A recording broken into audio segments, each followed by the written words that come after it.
integrity, honesty, self-reliance, self-defense, and most importantly, no compromise on our foundational principles. This is America's Voice Now. Find America's Voice Now on Facebook and at americasvoicenow.org. Here's Michael Evans.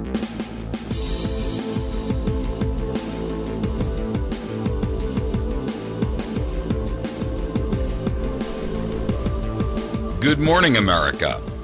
You're listening to America's Voice Now. My name is Michael Evans. I'm your host this morning. It's Friday.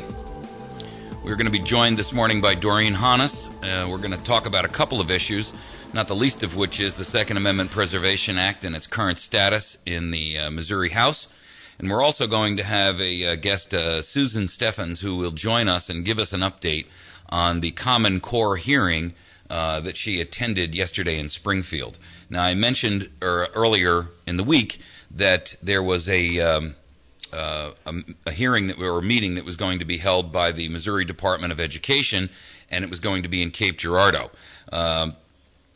Susan, a avid supporter and really quite an activist, found out that there was one in Springfield, and over 100 folks attended that.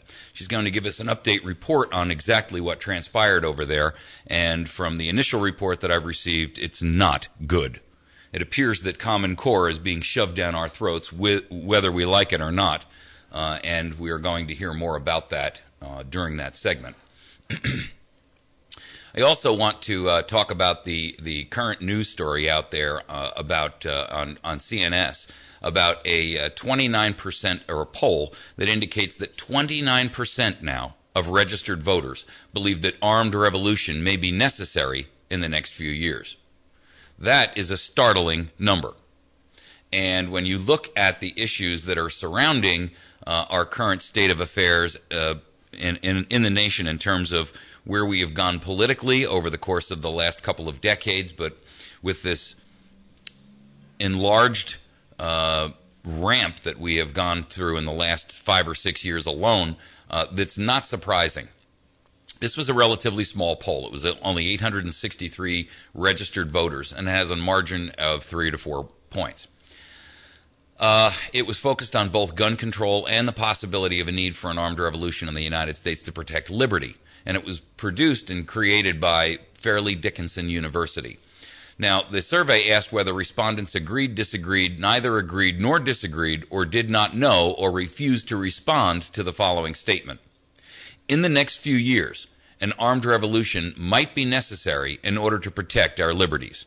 And, of course, the answers were, as I mentioned, agree, disagree, neither agree nor disagree, or don't know or refuse to respond. 21% said that they agreed that in the next few years it might be necessary for an armed revolution to protect our liberties. 47% said they disagreed. 18% said they neither agreed nor disagreed, and 5% said they were unsure, and 1% refused to respond. Not quite sure why you take a poll and then refuse to respond, but whatever. Results of the poll show that those who believe a revolution might be necessary differ greatly along party lines. 18% of Democrats feel that it may be necessary to have a violent uprising in the United States. 27% of independents and 44% of Republicans. You know, what's interesting about this is that the Republican Party is clearly not in line with the citizenry that classify themselves as Republicans. I say that because the Republican Party is in the midst of this constant battle with itself to determine exactly where it stands on critical, foundational, bedrock aspects of the Constitution. And 44% of the Republican body of voters are clearly not in agreement with the Republican leadership that feels that it's okay to acquiesce to things like amnesty. It's okay to acquiesce to things like gun control. It's okay to acquiesce to things like the rampant voter fraud that we've seen, the failure on the Republican part of the House to hold true hearings on things like Benghazi and Fast and Furious and so forth and so on. I would just absolutely love to see a poll that truly approached those issues and see how many Democrats, Independents, and Republicans and how they feel about those particular topics. The poll found that 38% of Americans who believe that a revolution might be necessary support additional gun control legislation. Now that, to me, is that's dividing your loyalty. Those two principles are diametrically opposed. How can you have a revolution, a violent revolution, and yet have additional gun control legislation? I mean, the whole principle of the Second Amendment was not built upon the idea that we're going to fight back with broomsticks, or was it? This is compared to 62% of those who don't think that an armed revolt will be needed. Dan Cassino, a professor of political science at Fairleigh Dickinson and the analyst for the poll, says, and this is his take on it, the differences in views of gun legislation are really a function of differences in what people believe guns are for. And in that point, I agree with him. If you truly believe an armed revolution is possible in the near future, you need weapons, and you're going to be wary about government effort to take them away. The poll was conducted between April 22nd and April 28th, just this past couple of weeks. So the idea here is that I think what this does is it provides us an insight, however microbial, into the minds of 863 registered voters. Now, I don't know where the poll was taken. They don't get into any details about, whether it was done in the East or the West, or if it was a national poll, was it done locally, were there other questions? I don't know any of those things. I'm just taking the aspects that are offered here in this story and analyzing them or evaluating them with you in an open-minded brainstorm about what this means in terms of the thinking of the population of the United States of America. 18% of Democrats feel that a revolution may be necessary in order to protect our liberties. 18%. For the record, there were only about 3 to 4% of Americans who wanted to go to war during the Revolutionary War period. Now, this poll does not get into the question of should we go to war at this point. So I grant you that there's a significant difference there, because when you take the totality of the poll, they're not asking that question. They're just asking, is it possible that in the next few years an armed revolution might be necessary? I get it. So I'm not trying to correlate the two. I'm just drawing the distinction that at the point in time where we went to war against England for the revolutionary aspects of 1776, there were only about 3% of Americans that truly believed that war was the only alternative solution or step to take. So now you've got 18% of Democrats, 27% of independents, and 44% of Republicans who believe that war may be inevitable.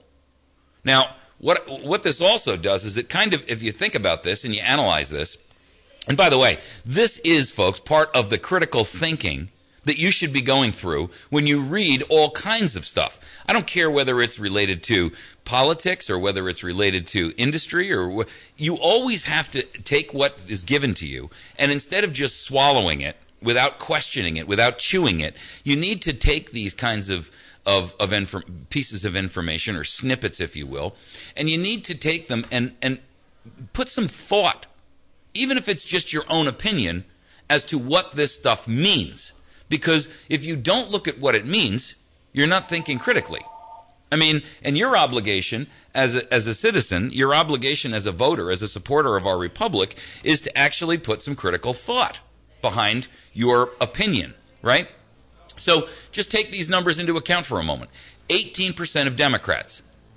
That tells you, folks, that there is an 18 percentile of the Democratic supporters in this country who don't agree with the position that the Democrats have taken on a lot of issues. That means that there's a greater fraction in that party than we perceived. Just stands to reason if 18% of the party is so unhappy with their own party that they believe that violent revolution may be necessary in order to protect liberty. Wow, that's quite a statement. You're listening to America's Voice Now. We'll be back in just a moment with Doreen Hannes, and we will be discussing a couple of issues this morning that are all important in our upcoming vote on the Second Amendment Preservation Act. We'll be right back. Last time on the Dennis Miller Show. Tebow cut yesterday, and I don't live in dream world, but you don't live in dream world if you tell me you didn't win. You won his ass off. Teebs, admire you immensely, my friend, and wish you, I don't know what will happen in the league, but I wish you the best. And you're a fine man. You're somebody that I would point at and say, there's the sort of man. Weekdays from 2 to 5, it's Glenn Beck on the Ozarks' best news talk, 107.1. Out of 365 days a year, we celebrate holidays, anniversaries, and other important days. But there is one day you look forward to, your birthday. I wanna wish you a happy birthday. Ryan's Steakhouse of West Plains is proud to bring you the Birthday Club weekday mornings with Cooper & Company. Our daily winner receives one buffet and a drink to Ryan's. Just call your birthdays in weekday mornings with Cooper & Company at 255-0427. Brought to you by Ryan's and the Ozarks' best news talk. And happy birthday to you. Cha-cha-cha-cha.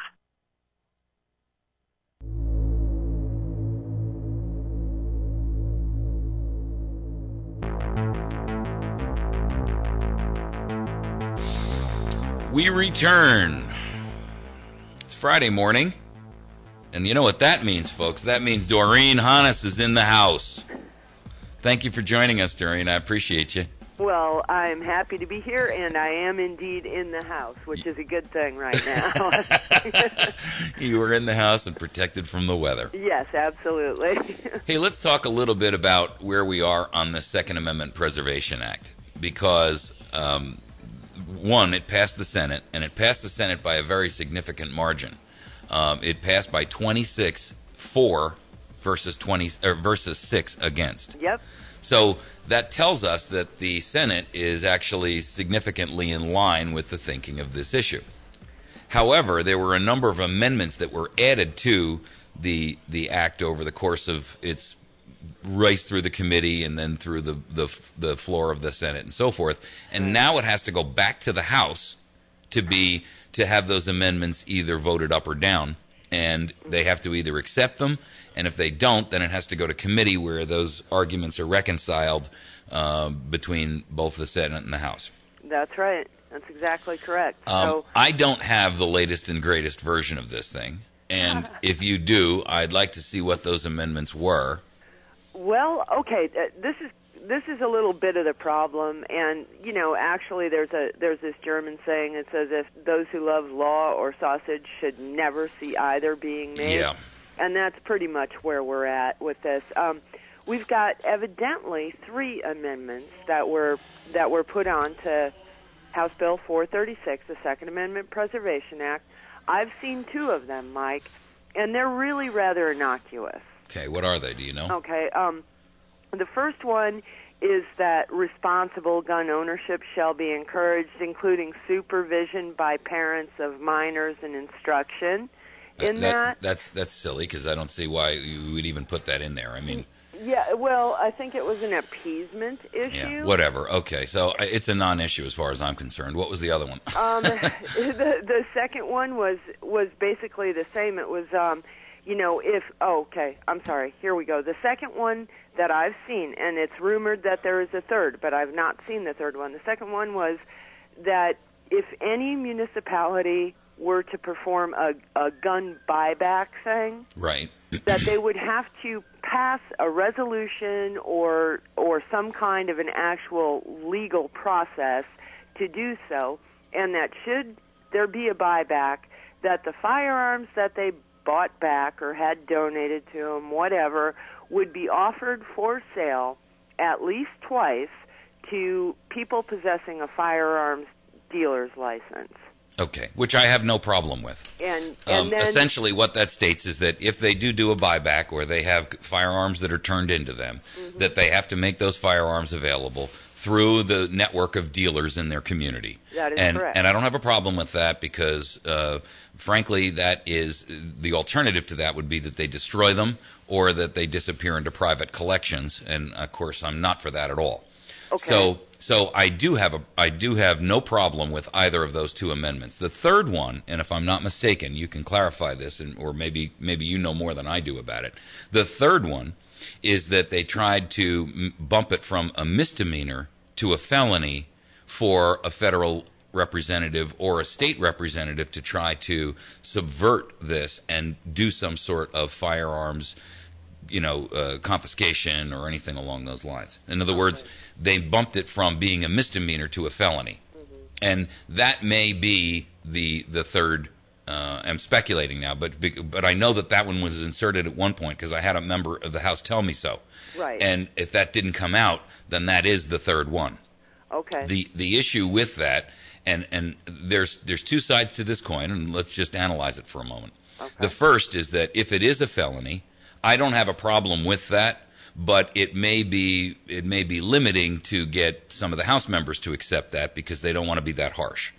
The other side to it is it doesn't really need to be a felony anyway, and I'll tell you why. And this is a very, very good argument that was given to me by Ron. Okay. If it's a misdemeanor and they commit the act of going in, let's say, to your home, let's just use the example of going to your home and confiscating weapons. The fact is that it's already a misdemeanor, which makes it against the law, right? The act actually of confiscating the weapons themselves then becomes theft, and it becomes felony theft because of the volume of dollars associated to it. Okay. So it becomes a felony anyway based upon the act. In other words, the act of entering your home in and of itself is the misdemeanor. But confiscating you or your or your property then becomes an act of either kidnapping or it becomes an act of theft. And if the theft amounts to, I've forgotten what the felony threshold is, I think it's $500 to $1,000 or something like that. And, what AR-15 today isn't worth $1,000. So if they were to go into your home and take a case of ammunition, well, that's $1,000 right there. If they took your AR-15 and a case of ammunition, that's $2,000. So automatically that act, the crime itself becomes twofold. One, the misdemeanor of violation of the law. Two, the felony of theft. Or three, the felony of kidnapping in the event that they were to try to take you, not necessarily your property, right? So those are the questions that pertain to whether this should be a felony or whether it should be a misdemeanor. Personally, I'm okay with calling it a felony because I think it's important that we put our as much strength behind it. Our civil servants, right? First of all, let's recognize they work for us. Right. And so what we want to say is this would be like the boss going to you and saying, look, anybody who shares proprietary information about our company with the competitor is going to get a slap on the wrist versus anybody who shares that proprietary information with the competitor is going to get fired. Right. One is I'm going to dock you a day's pay. The other is you're going to be out for a lifetime's pay. And I personally prefer the lifetime pay. I think that's the deterrent factor of the point, right? Right. And so I don't have a problem with making it a felony. Frankly, if there's House legislators who are afraid to make it a felony because they think that's too harsh, they ought to check their position in the mirror and determine whether or not they're really truly standing on the bedrock of the Second Amendment or not. Right. So that's my take on it. I'm wide open to yours or anybody else's for that matter. Well, honestly, I don't think it's necessary to make it a felony. I think that is what they did in Kansas, and perhaps that was the driving force behind it to try to make it as strong as possible. But what I'm looking on the House site right now, and it says that they've only adopted 2 amendments. So perhaps the felony issue was resolved prior. Right. Right. So, so where this is in the process is that the House can concede the language and then it just goes to the governor's desk. Right. What this does mean, by the way, for the record, is that we are past the point where we can have a veto override session. So we've really only got 2 options for this. One, the governor is going to sign it or let the 15 days pass and it becomes law anyway. or 2, the governor's going to veto it. Well, it's veto-proof.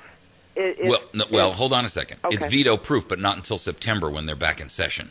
Right. That's the problem. You see, our goal was to get this accomplished before the House went out of session and the Senate went out of session, so that in the event that he does veto it, we would have the opportunity to overturn that veto in this particular session now.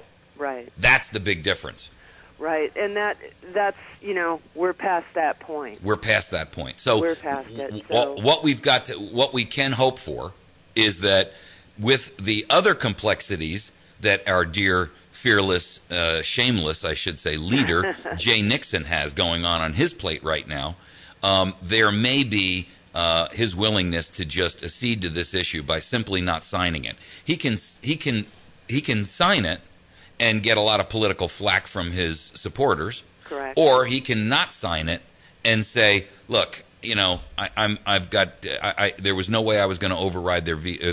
There was no way they couldn't override my veto anyway. With this strong a showing of 26 to 6, and I think I've forgotten what the House was, but it was some astronomical imbalanced number. I think it was 115 to like 39 or 41, right. something like that. I mean, clearly we've got a veto-proof majority here. Yes. And his argument could simply be, my protest against it was just by not signing it, but it became law because there was no way I was going to be able to veto it anyway.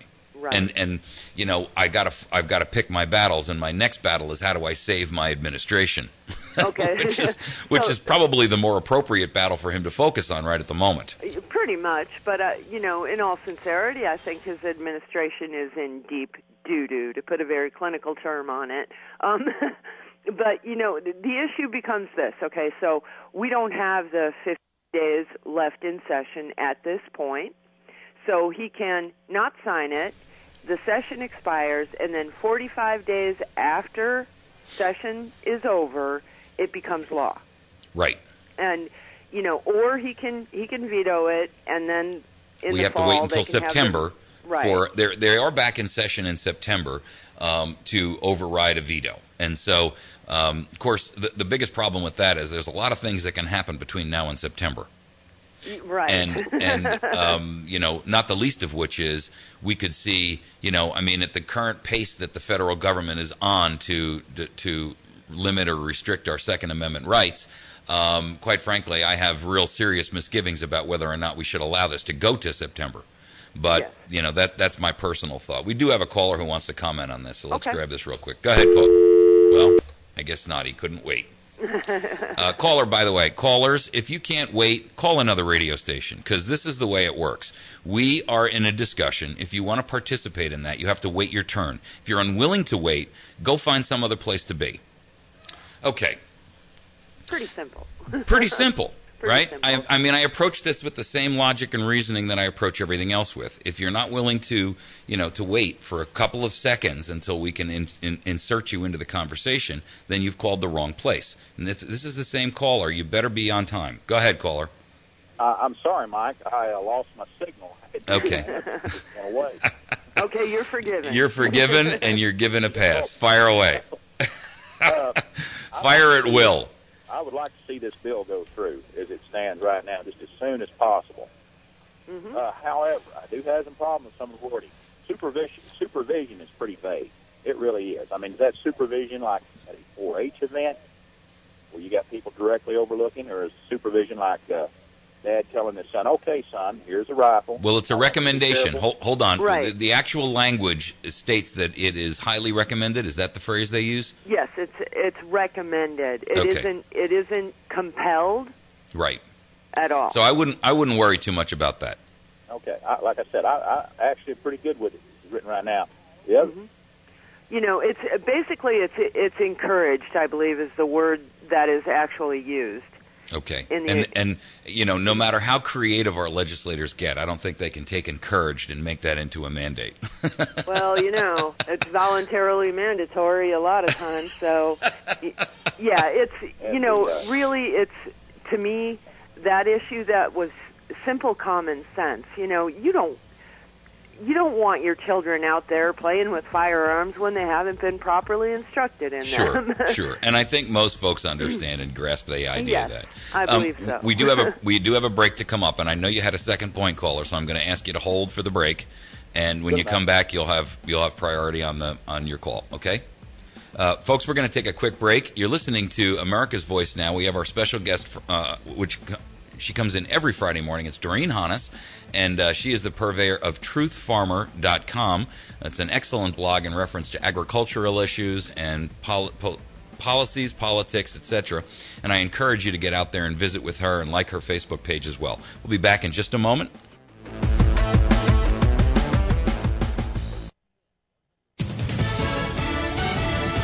News Radio. I'm Chris Foster.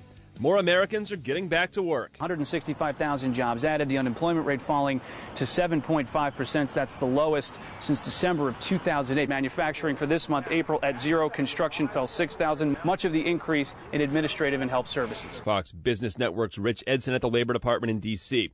The Boston Marathon bombing suspect's father tells Fox the family wants to bury the older brother in Boston. Tamerlan Tsarnaev's body's been taken by a funeral home. Fire crews in Southern California are trying to push flames away from homes. There's a lot of fuel. The fuel's very dry. We had a very dry spring and winter, so the fuel is primed and ready to go. Ventura County Fire Department spokesman Tony McHale. This wildfire cutting a 10-mile path to the Pacific Ocean. Only around 10% contained, with 2,000 homes in danger. 25 are reported damaged. Fox News. We report, you decide. Visit our outstanding sponsors, West Plains Pawn, located on Route 160, about a mile past Walmart on the right-hand side. West Plains Pawn can be found on the web at westplainspawn.com. You can also reach them via telephone at 417-256-3000. The battery station at 303 Washington Avenue, right off the square in West Plains. They can be reached via telephone at 417-257-7799. They can also be found on the web at batterystation.com. My friends at Ozark Mountain Self-Reliance. Brian can be reached at 870-492-4030, and he's located at 3225 Route 62, 1/2 mile east of Walmart in Mountain Home. Make sure that you visit our friends over at Pizza Hut on Porter Wagoner Boulevard in West Plains. They have an outstanding lunch special buffet. You can have salad as well as pizza and other pasta, so you can have something tasty and something healthy. Bill Stone over at Stone Construction at 2930116. Bill Stone does remodeling, custom and new construction, light commercial, farm work, pretty much the gamut. If you're interested in doing some kind of a new project, make sure that you give Bill Stone at Stone Construction an opportunity to bid on that job. And my dear friend Mary over at Chantilly's Artisan Bakery, number 2 Evans Arcade, right off the square in West Plains. She can be reached via telephone at 255-2253. She's got the best damn bakery in 100 miles. And thanks so much to our phone line sponsor, Jason over at Wits End Classic Barbershop. You can call us on the Wits End Classic Barbershop hotline. He is on the square in West Plains. Excellent opportunity for you to get your hair cut. Get over there and visit. The area's best selection of firearms and ammunition can only be found at West Plains Pawn and Jewelry. Top-of-the-line handguns from Kimber, Smith & Wesson, Ruger, Glock, Beretta, and many more. A wide selection of ammunition, including blanks, centerfire handgun and rifle, rimfire, a variety of shotgun shells, target, and turkey. With new arrivals every week, the area's best selection of firearms and ammunition can only be found at West Plains Pawn and Jewelry, 1713 West U.S. Highway 160, or shop online at westplainspawn.com. News Talk 107.1 The Point weather sponsorships are available for your business marketing plans. Contact Cody or Josh at 255-2548 for more information. From the Point Weather Center for this morning, we'll have clouds and rain heavy at times through the day today. The high temperature 44, cloudy with a cold rain tonight, low 34. 12 clouds and a few showers, the high near 50. Remains rather cloudy with some showers Sunday, high 58. I'm staff meteorologist Jim Rinaldi, and for more information, visit my1071thepoint.com. Are you looking to save money? Did you know that in the last 20 years, interest rates have never been this low? That's why you should make the smart call today to West Plains Savings and Loan to start your home mortgage. Just imagine how much money you'll save. Key word is save, as in savings and loan. Your loan starts here and stays here. Never would it be sold to a secondary lender. Call today, 256-3042. That's 256-3042. West Plains Savings and Loan. Equal housing lender, member FDIC.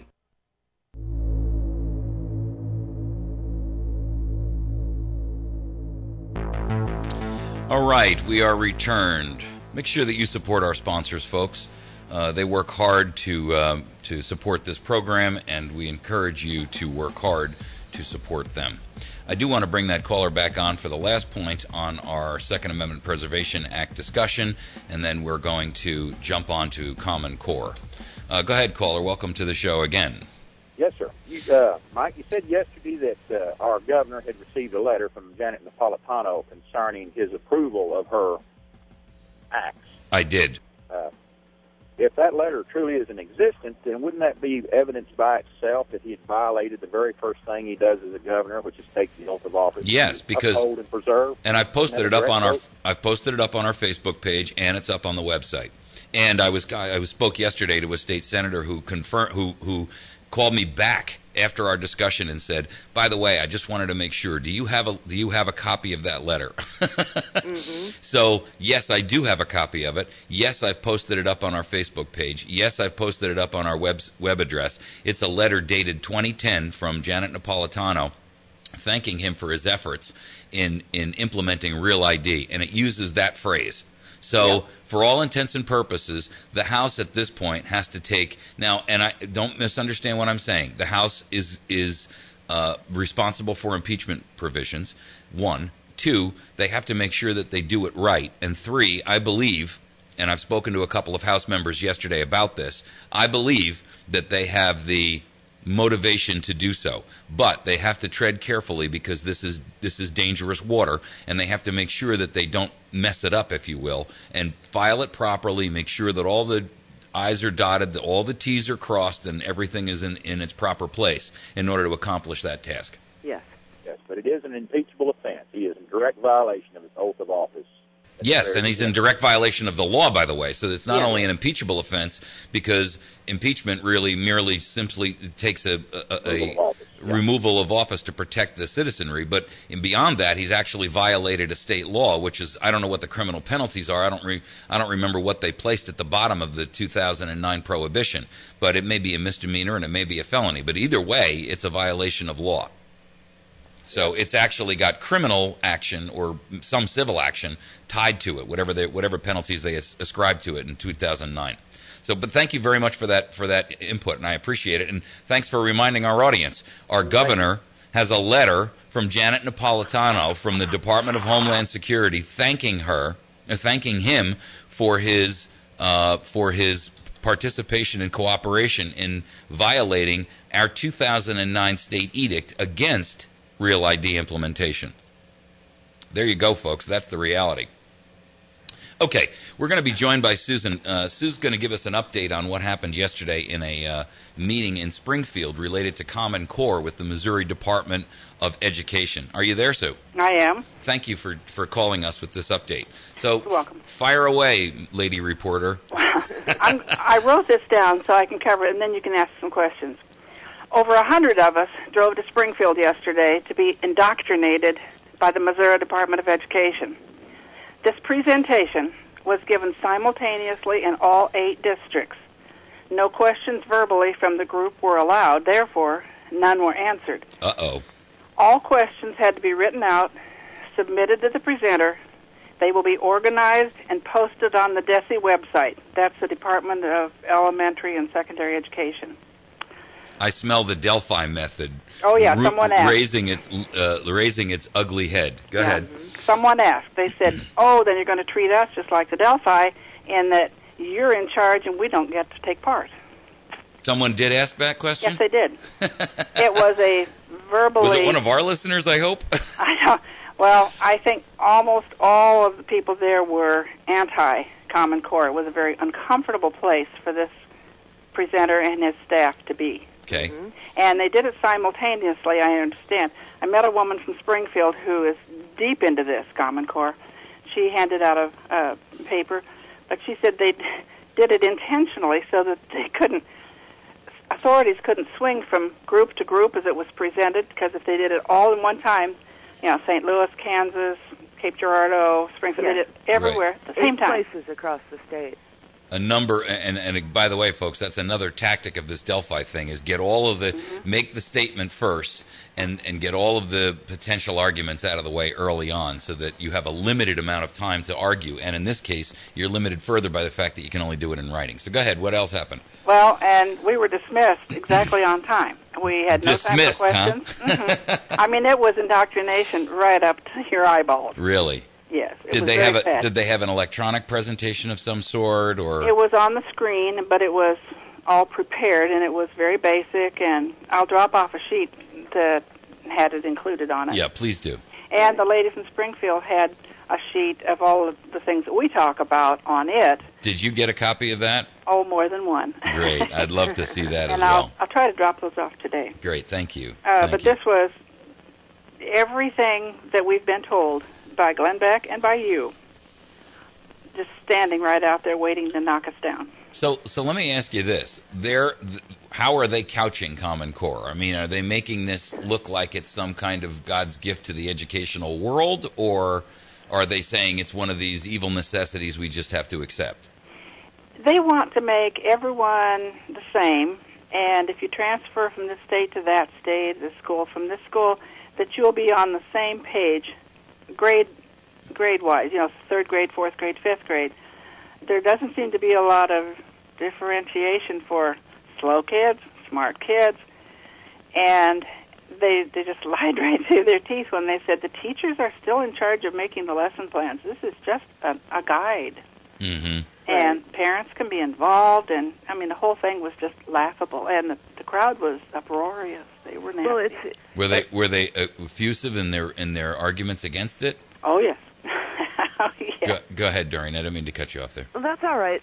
It's my understanding on the Common Core thing that the entire issue is couched on how wonderful it's going to be because everything is going to be standardized. So, for instance, if a child were to transfer schools, in the middle of October from Missouri to Texas, they would be in the exact same place at whatever school the child went to in Texas. Yeah, that's a utopian fantasy. But exactly, go ahead. Exactly. But, there are even, believe it or not, there are people who are normally on the left that are very against this. Yes. Right. And, this is one of these unique opportunities that we have where, those of us who are strongly freedom-oriented can actually work together with those who are traditionally more left on this issue and hopefully defeat it. I agree. And by the way, folks, let me remind you of an important factor here. That not only is this, but there are many other issues, including the Obamacare debacle that's about to come down, the Second Amendment issue, the issue I just read that poll to you this morning. There are a lot of areas where the more moderate Democrat thinking in this country is not in line with this radical leftist agenda that you constantly see promulgated on the mass media and from our politicians. Right. And, with all due respect, I mean, in a comparative analysis, a lot of the Democrats of old, right, what we used to call Dixiecrats, if you will, are actually folks who are more Republican in their thinking than some of our current Republican rhinos. So let's make sure that when we are communicating with Democrats, we're not demagoguing them either, nor are we lumping them in with that, progressive leftist, ultra left groups that are looking for, absolute total government nanny state. Because there is a lot of folks that are in the Democratic arena, or at least in terms of their thinking, that are perhaps more left of you in the social aspects of things. But from the standpoint of adhering to our constitutional values and things like that and the value of family and so forth, they are in line with a lot of what we think. I mean, just because you're a Democrat and you claim yourself a Democrat doesn't mean that you 100% support abortion as an example, right? I mean, and honestly, whether you're an abortion or an anti-abortion proponent, this Gosnell case that's going on in Philadelphia ought to scare the living poop out of anyone, regardless of what your political affiliation is. I mean, the murder of children is the murder of children, regardless of what banner you do it under, right? And this guy was actually taking children born alive and murdering them. Yes. So, I think there's a lot of Democrats that their voices are silent because they're overshadowed by the vast majority of those people who are the loudest, squeakiest wheels, if you will, and they're the ones who get the attention of the media. They're the ones who get the attention of the press. But let's not make any mistakes here about thinking that just because there's a minority of these ultra-leftists that they actually own the platform. They really don't. Well, I think conversely the same thing can be said about Republicans. There are so many Republicans that are out there that are being given this media time, the face time in front of the cameras, if you will, and the rank-and-file Republicans are flatly against them. I think it's the same on the Democratic Absolutely. Party. Absolutely. Hey, Sue, thank you so very much for that update. Can I add one more thing? Yeah, can you hang on for the commercial break? We'll hold you over. I would love to, because I want to tell you this. Hold on. Okay, folks, we're going to take a quick break. You're listening to America's Voice Now. We're having a lively discussion this morning about Second Amendment Preservation Act issues, this issue of Common Core. And I have to tell you, if this stuff isn't indicative of what's wrong with our nation, I don't know what rock you want to overturn to look for something else. But these are critical, foundational issues, and we need to be paying attention. We'll be back in just a moment.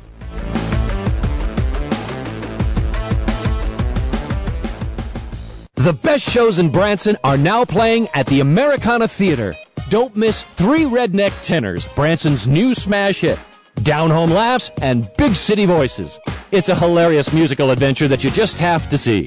Also at the Americana Theater, Todd Oliver and his Talking Dogs. That's right, Talking Dogs. Hilarious comedy, great music, and family fun. A top 10 finalist on America's Got Talent, make sure to see Todd Oliver and Friends. If you want to rock and roll, check out Joseph Hall's Elvis Rock and Remember tribute.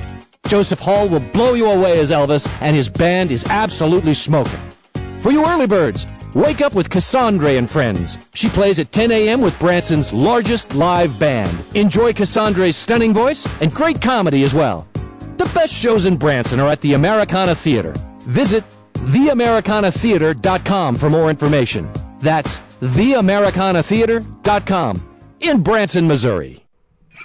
If you're looking for great deals on iPads or Kindles, look no further than your neighborhood Radio Shack authorized sales center. They've got great deals on the latest iPads and Kindles. Maybe you need a new GPS or an MP3 player to get your music library ready for those barbecues. Whatever your electronic needs, stop by your local neighborhood Radio Shack authorized dealer in West Plains at 1408 Southern Hills Shopping Center or call 417-256-1819. Coast to Coast AM brings the Ozarks a whole new feel for radio. Midnight to 6 a.m. every night here on the Ozarks Best News Talk 107.1 The Point. Where else would you get callers talking about everything from UFOs to war trends, from mental energy to anomalies, and from lost knowledge to aliens? Listen to experts and researchers who are part of the guest list every night here on the Ozarks Best News Talk. Don't miss Coast to Coast AM with George Norrie. Midnight to 6 a.m. every night here on the Ozarks Best News Talk 107.1 The Point.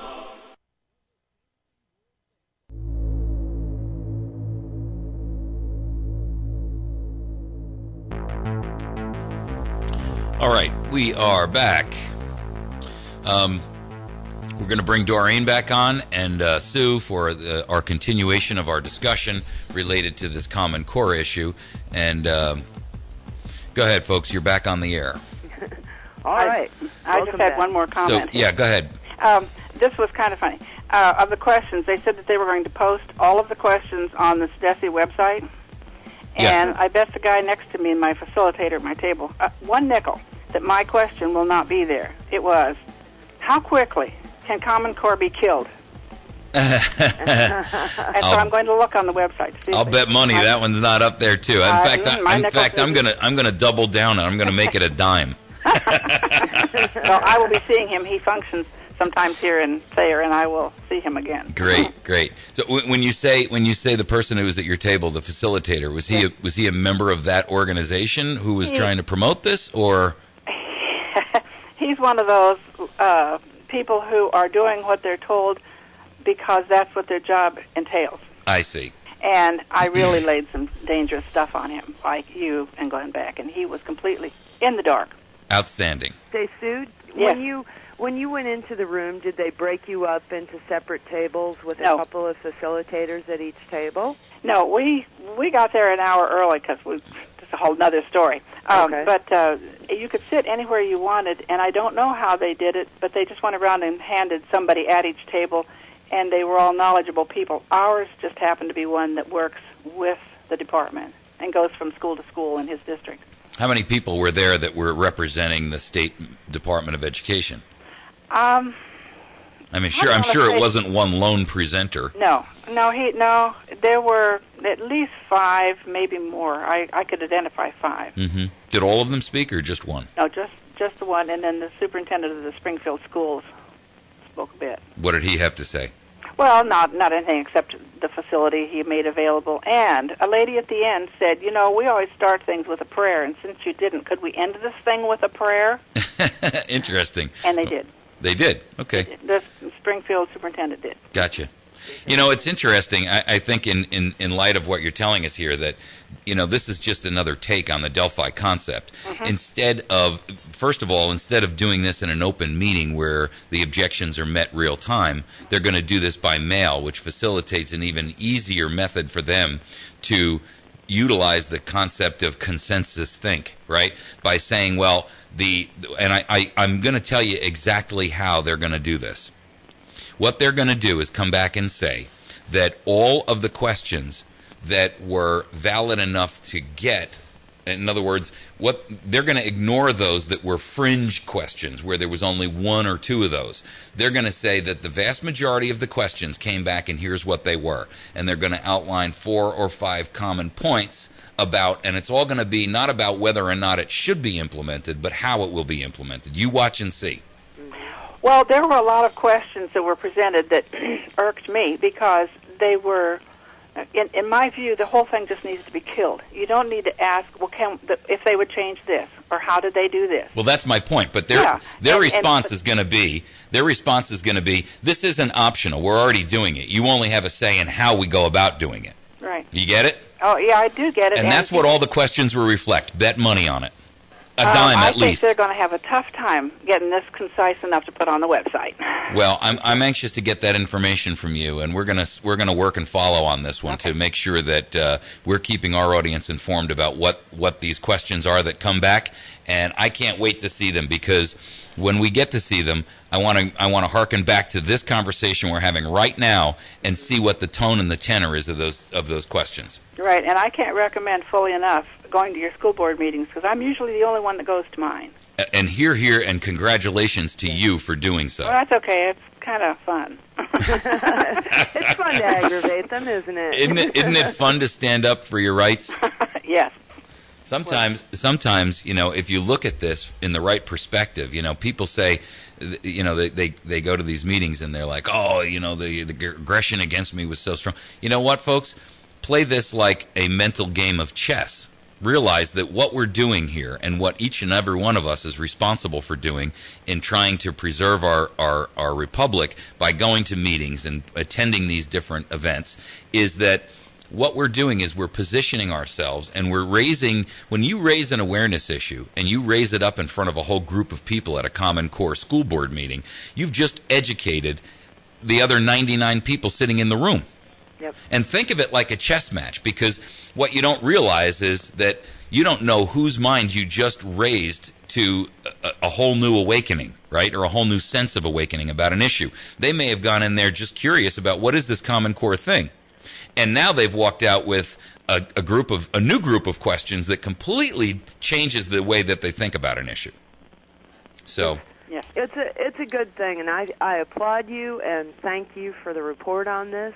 This is a huge issue, and we really have to stop it. I mean, education is best handled on the local level. Absolutely. Yeah. Well, thank you so very much, Sue. I appreciate your dedication, and I appreciate the fight and the vim and the vigor that you approach it with. Thank you. You're welcome, as long as I can handle it. God bless you, dear. Thank you, bye. Okay, folks, so that was our update on Common Core. I suspect that we're going to see a fight here on this Common Core issue on a national basis, but I think what we first need to do is make sure that we're addressing it right here at home. Yeah. Because just like the Second Amendment issue, we can't fight it on the national level. but we can fight it in our own state level, and we can say it's null and void on its face because it's extra-constitutional, or we disagree with the principle of it, and that's it. You're not going to do it here. Right. And, you know, I posted an article yesterday up about this Eric Holder threatening Kansas in a letter on gun control nullification. And this fella who wrote this from the 10th Amendment Center, his name is Michael Balden. I actually just copied the whole post over there completely. And I really, really, really want folks to read it, because I'll tell you what, it is eye-opening in terms of its looking at it from multiple sides of the same orb, if you will, right? He's not just looking at the diamond and only evaluating it from one perspective. He's taking it and he's walking completely around the diamond and looking at all of it in its totality. And that is exactly what we should be doing. We have to evaluate and analyze, and then look critically and think critically about all these issues that are coming up on us. Absolutely. And that article is an excellent article. It brings in other 10th Amendment points that help to clarify the issue even more. And Holder, you know, frankly, for a guy who is a criminal, has a lot of audacity telling the state of Kansas that they don't have authority within their own state. Really? In fact, that was my subject. I usually type my own little blurb on Facebook, and I said, Eric Holder threatens Kansas in a letter on gun control nullification law. It will be interesting to see what Holder, the traitor, does when Missouri passes the Second Amendment Preservation Act nullifying all federal laws on firearms, because this guy himself is a criminal. Yeah. Stated so by both the House and the Senate, where he was charged with criminal and civil contempt, right? Yeah. On the gun running Fast and Furious project. So let's make no mistake about it. Here you've got the pot calling the kettle black. Yeah, absolutely. And turning around and saying, you know, although I'm a criminal myself, and I was in charge of Fast and Furious, which is a gun issue in and of itself alone. And regardless of whether his contempt charge went through or not, here you've got you know, the ultimate hypocrisy in government, people. You've got Eric Holder, who, by the way, constantly seems to threaten other states about stuff also. And for the record, notice that the federal government was threatening states like Colorado and Washington about marijuana use, and California about marijuana use. And what has it accomplished? Once they passed state nullification law, and make no mistake out there, for those of you who are liberals who disagree with the principles of nullification or are doubters, make no mistake that what Colorado, Washington, and California have done is they have nullified federal law by passing state legislation that says marijuana is legal. That is nullification, people, and you can't say it works for marijuana, but not for guns, or not for free speech, or not for 10th Amendment issues, or not for 8th Amendment issues, or any other. Well, I think, Mike, the critical issue here is that the federal government continues to try to use the Supremacy Clause within the Constitution as a trump to beat all of the states into submission, but it isn't quite working the way that they want it to. Now, they do go in and raid these farms and put people out of business and things like that, but it brings the issue more into the purview of the courts. Well, here's what he said. This is Holder's own words. In purporting to override federal law and to criminalize the official acts of federal officers, SB 102 directly conflicts with federal law and is therefore unconstitutional. As a constitutional professor, and he and Obama both are, by the way, he should know that that's not true. He continues, under the Supremacy Clause, Kansas may not prevent federal employees and officials from carrying out their official duties. The hell they can't. Right. And a state certainly may not criminalize the exercise of federal responsibilities. Because SB 102 conflicts with federal firearm law and regulations, federal law supersedes this new statute.